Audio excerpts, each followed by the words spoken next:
Now, I don't have to tell you that out the fronts are cool.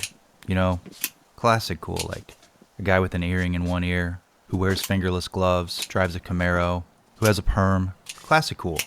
And Benchmade knows this. That's why they have names like the Infidel, the Pagan, the Autocrat, the Aristocrat, the Wicked.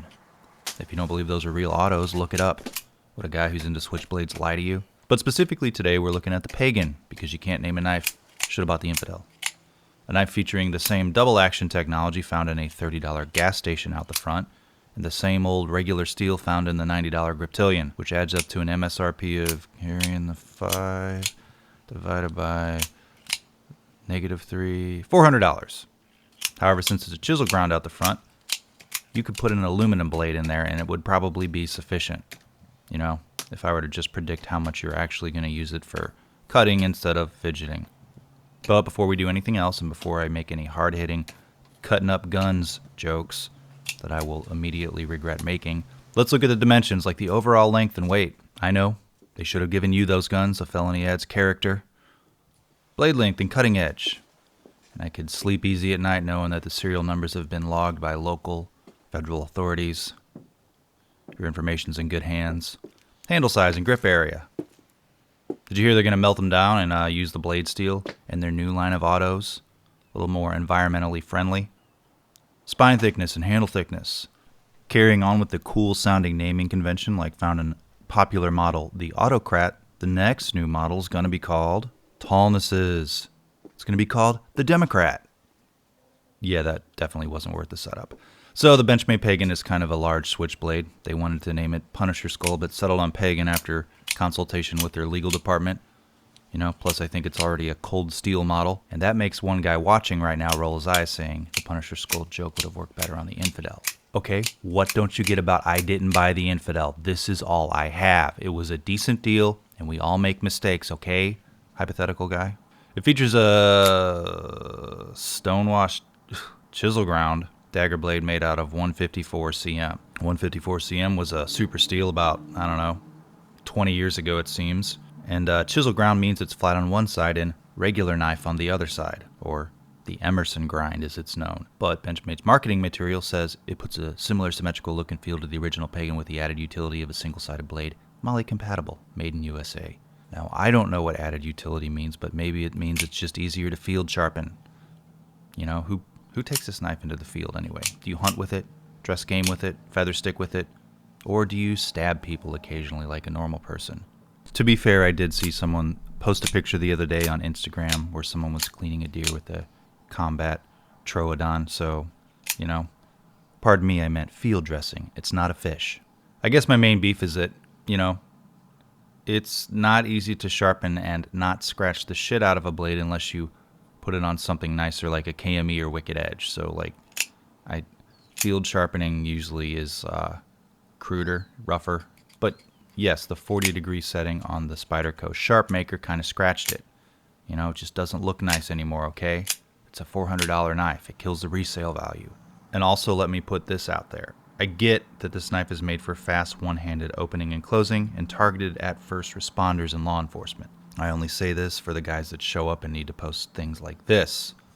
And although my dad was a cop for almost 40 years, I never saw him carry one or show me his switchblade, so I don't think, you know, all cops carry them.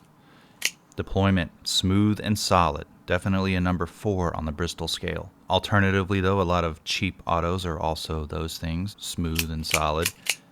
And like any auto, it can get off track if you deploy it into something solid, let's say a number 2 on the Bristol. A quick flick of the wrist or just pulling the blade gently till it stops gets it back on track. The slider has quite a bit of travel, and then it pachows. And of course you pull the switch back and it chapaws. There's plenty of traction from the ridges for those operators wearing tactical gloves on the switch. It's nice and, you know, oversized. And when compared to my Bounty Hunter, I prefer the slightly easier on the thumb of the Benchmade slider because I'm tender. There's a little bit of blade play, common on nearly all out the fronts, I guess except for the deadlock. But it's not something you notice during regular occasional fidgeting, which basically counts as use on an out the front. The handle is smooth and comfortable. The main thing that differentiates cheap and expensive autos is often the quality of the handle and the use of nicer materials like blade steel. For example, the aluminum handle here is anodized and made from a higher quality aluminum than say on my F16. Cheap switchblades are often made of softer, lower quality aluminum handles that are more likely to break or fracture, and are painted, which leads to chipping of the paint and cracking of the aluminum.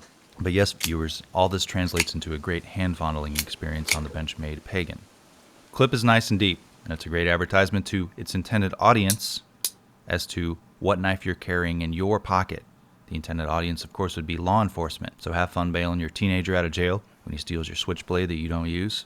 Slides in and out of the pocket nicely, have absolutely no problems with the clip, other than the word on it. And there's a MOLLE sheath that comes with it to strap onto your tactical vest, next to your chest rig. Comparisons. First, the Pagan. Two biggest complaints here that's kind of boring when compared to what you can get at Microtech's. There's that chisel grind. Of course, it is a Benchmade, and everyone hates them for some reason. I get why. Okay, you don't have to post it. True chisel grinds have their place, like mainly in the hands of Emerson fans, but they just don't quite have the basic flexible cutting pattern of a standard V grind. V being the profile, or sharpened on both sides. Like, for example, a good utility knife, the Para Military 2. Here I'll link a thread below on Blade Forums that sums it up over and over and over and over and over and over again, maybe 50 pages worth of why chisel grinds. And people go back and forth as to why they're good and mostly why they're not good. If you want something better suited for everyday carry, this works better, as does the Benchmade Fact. It's become my favorite Benchmade over the years. I don't know why, but it's the Benchmade I find I'm carrying most of the time, even more than the 940, which I rarely carry anymore. But why don't we look at another switchblade, the AKC F16. I reviewed this a few years ago. I've reviewed all these here except for one coming up. And like I mentioned early in the review, you're getting a cheaper blade steel, a less comfortable handle, and cheap painted aluminum, which, of course has its charm. As far as basic action though, it doesn't change much. One hasn't been more likely to get off track. One feels nicer in the hands and has a smoother operation. Let's look at the Boker Kalashnikov. Sometimes I call this the AK-47, but that's a different knife altogether, and I'm stupid. Cheap and pa-chow. Of course, you need to close a standard out the side auto with two hands or against your leg. They're not near as fun to fidget with. And now the Benchmade versus the UltraTech by Microtech. A little more flair here. This is the Bounty Hunter variation on the UltraTech pattern. Microtech fit and finish are on par with Benchmade out the fronts, but Microtech ups its game by using different colors, different handle materials, different steels, and they're, about the same price. But in reality, switchblades are more about the fidgeting than the use. Laws prevent them from being carried in a lot of places because of no real logical reason. So they're basically fidget spinners. You can open and close many folding knives with one hand just as quickly. Wrapping it up, Benchmade makes a nice switchblade. Switchblades are very overpriced, especially for the nicer ones. The main differences in cheap versus expensive are the materials used on the knife and the fit and finish. For fidgeting and fun, the cheap ones might be the way to go, because you're going to end up carrying and using a standard pocket knife more. Because we all know switchblades are heavily restricted and they're basically antisocial fidget toys. And if you want to hear a little bit of good news, this particular model has been discontinued in nearly the year and a half it took me to make the video. I guess the added utility of a single-sided blade turned out to be too useful for Benchmade. Anyway, say hi to the patrons, otherwise known as my enablers. And if you like antisocial fidget toys, please comment. Think about being a patron for $1 or so a month. Click that bell to be notified when I drop a video. Or you can just subscribe if you don't want to be notified and not have that awesome chance to post first under a video. Follow me on Instagram, buy a t-shirt. 2 people have so far this month. Really happy, sweet linen in heaven, because there have been 2 3-month stretches where no one bought shit. So thanks for watching.